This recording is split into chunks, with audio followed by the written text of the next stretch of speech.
Et salut à tous. Aujourd'hui on parle Sony, mais avant ça un peu de contexte. Récemment j'ai vu passer pas mal de reviews sur l'A7C2, puis j'ai un peu zappé le truc. Et en discutant avec un pote sur Instagram, j'ai pris un léger coup de pression. Attention, reconstitution. Déjà, la Sony A7C2, vraiment, tu mérites de te faire taper sur les doigts. T'aurais dû être là, boum. T'aurais dû être là. Alors ouais, du coup le pote en question c'est Nabil Apsi.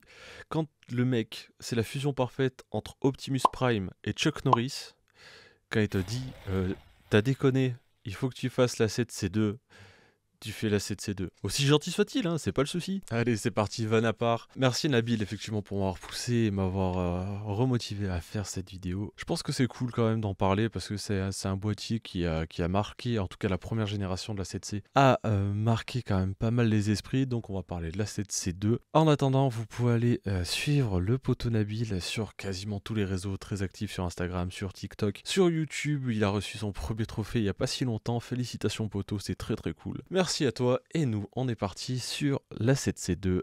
Let's go. Alors, comme d'hab, on est un peu petit pour qu'on m'envoie le matos, mais par contre, on va regarder la vidéo et voir un petit peu ce qu'on en pense. Moi, j'ai déjà regardé quelques specs du boîtier, j'ai des choses à dire. Alors, je crois que c'est pas dit dans la présentation, mais c'est un boîtier qui est aux alentours de 2400 euros. Je pense que c'est important pour la suite. Allez, on est parti. Go. Alors déjà, j'aime beaucoup la gueule du boîtier. J'aime toujours pas les œilletons décentrés, mais par contre, j'aime bien la tronche du boîtier, il est quand même plutôt cool. Relativement petit, a priori, mais la poignée, ils ont bossé quand même Sony au niveau de l'ergonomie, et ça, c'est plutôt une bonne chose. Alors, c'est un full frame, 33 mégapixels, ça c'est très bien. Les pros de chez Sony, on n'a pas trop de soucis.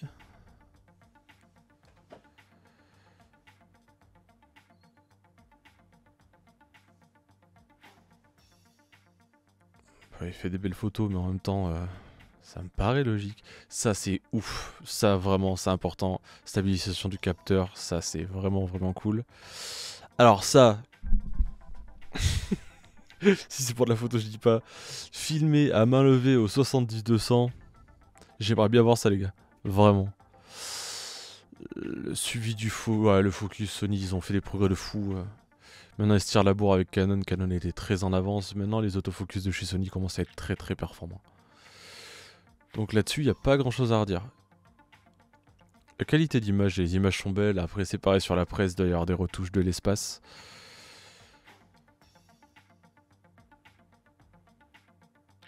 Ouais, je trouve ça bizarre que c'est pas qu'ils aient pas mis un truc pour traquer l'œil plus que ça. Ça, c'était intéressant à voir. Tac, le sujet passe derrière une personne justement et la reprise de focus est quasi instantanée. Ça, c'est vraiment vraiment cool. Et là, pour le coup, on l'a vu traquer l'œil. Et ça, c'est vraiment stylé. Ok, ça couvre 94% du capteur. Ça, c'est vraiment bien. Ouais, 10 FPS, c'est pas ouf. Hein. C'est suffisant pour la majeure partie des gens. C'est pas un boîtier de sport, mais... Alors ça, typiquement, les Creative Look, quand on en parle si tôt dans la vidéo, c'est qu'on n'a pas grand-chose de plus à dire. Ça sert à rien pour la plupart des gens. Euh, si vous shootez en RAW, vous allez vouloir retoucher vos photos vous-même, c'est l'intérêt. Shooter avec des Creative Look, des presets...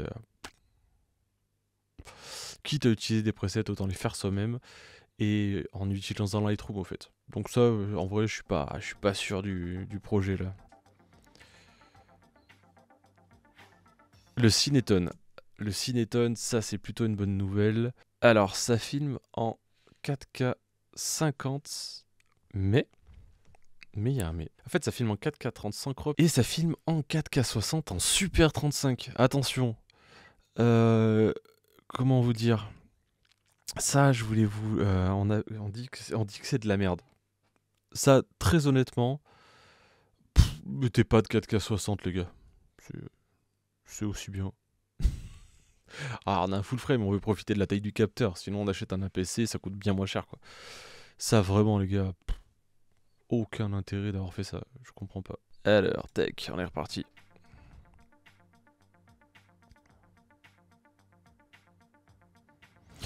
422 10 bits, ça c'est vraiment cool, belle plage de couleurs. Le S-Log 3 présent sur le boîtier, ça c'est vraiment bien. Pour moi c'est le log le plus performant. 14 stops, même peut-être un peu plus. C'est ouf, la plage dynamique est incroyable. La possibilité de color grading avec le S-Log 3 c'est incroyable. Donc d'avoir le Cineton et d'avoir le S-Log 3, franchement les deux c'est parfait. Moi-même, à partir du moment où il y a le S-Log 3, j'utilise même plus le Cineton. Mais franchement, c'est cool d'avoir les deux quand même.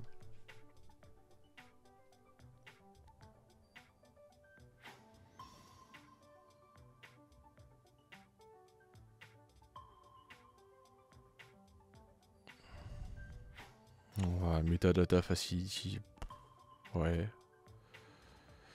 Portable, compact, portable, ça fait déjà 2 fois qu'ils le disent, donc oui. Ça c'est bien, effectivement, pour les petits stabilisateurs, c'est cool d'avoir un petit boîtier performant dessus. Bel œilleton, ils ont fait de gros progrès sur les œilletons. Ça, on peut le souligner, il y a quand même pas mal de molettes. Au niveau ergonomie sur les boutons et tout, il a l'air plutôt très bon. Il y a vraiment de la molette dans tous les sens. Ça, j'ai trouvé ça cool. J'ai pas fait gaffe s'il y avait un joystick. Il le montre ou pas?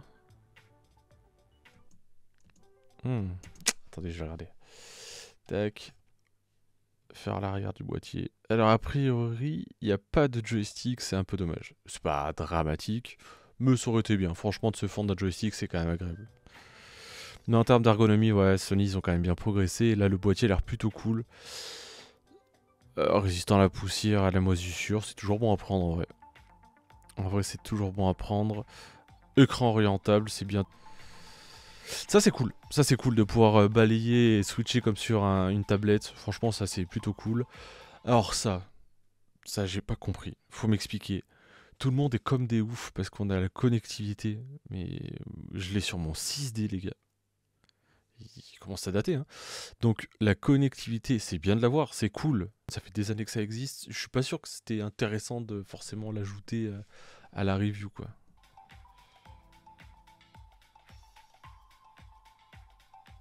Ouais, franchement, il est beau, c'est un beau petit boîtier, j'aime bien.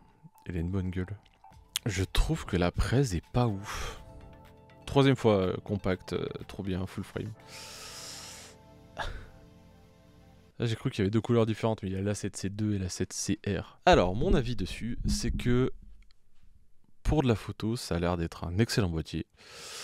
Pour de la vidéo, si ils avaient pas mis ce crop à la con pour le 4K60, ça aurait été un boîtier potentiellement exceptionnel.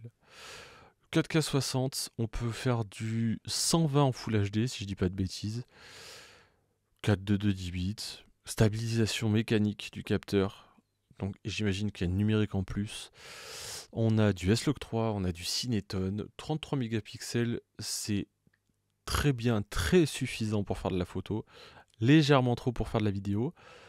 Mais en vrai, c'est un boîtier qui cause quand même. C'est un boîtier qui est vraiment cool, petit, compact. Attention quand même. Est-ce que avec un boîtier aussi compact, ça chauffe pas un peu?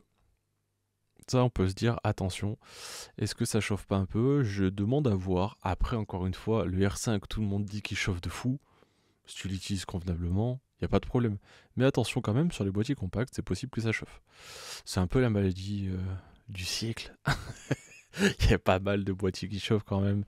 C'est devenu une norme. Si tu as conscience de ton boîtier, que tu sais l'utiliser, même s'il a des tendances à chauffer dans certaines circonstances, il y a toujours moyen de les éviter. Donc ça, c'est pas dramatique. Ce qui me gêne un peu, en vrai, ça va plus être le tarif. Ouais, c'est plus ou moins le concurrent direct du R6. Alors, il est moins compact. C'est sûr. Mais à choisir entre les deux, je préférais un R6, honnêtement. Après, en regardant les deux fiches côte à côte et les problématiques que ça peut emporter pour mon utilisation, je pense que je préfère le R6. Le R6, il a du 50 en 4K synchrop. Et là, vraiment, à filmer en 60 en Super 35, relou de fou. Pour moi, pour mon utilisation, en ayant un parc Canon. J'aurais un parc Sony, je verrais les choses différemment. Si c'était une caméra B, je verrais certainement les choses différemment. Mais je filme rarement en dessous de 50.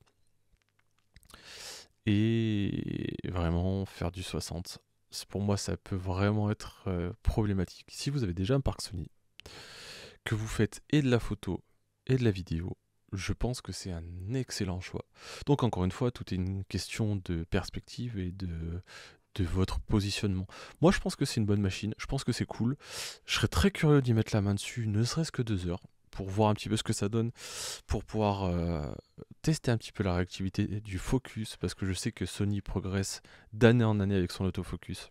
Donc voilà, sans l'avoir dans les mains, ça va être compliqué d'aller plus loin. Je pense que c'est quand même une bonne machine. Je pense que, encore une fois, il y a de la rétention de tech qui, à mon sens, est inutile. Je sais d'avance que je vais me faire assassiner par les fanboys de chez Sony parce que quand ils ont sorti la 7.4 avec plus ou moins la même problématique, j'avais gueulé de la même manière et je trouve ça inadmissible. Il faut juste se mettre en tête une chose, c'est que placez-vous à la place du consommateur et pas à la place du constructeur.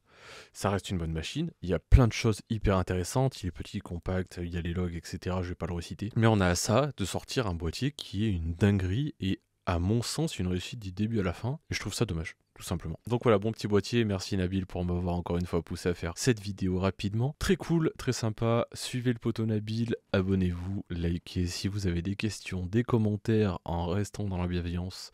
Et ben n'hésitez pas, j'y répondrai comme toujours avec plaisir. Et moi en attendant, je vous dis à la prochaine. Ciao.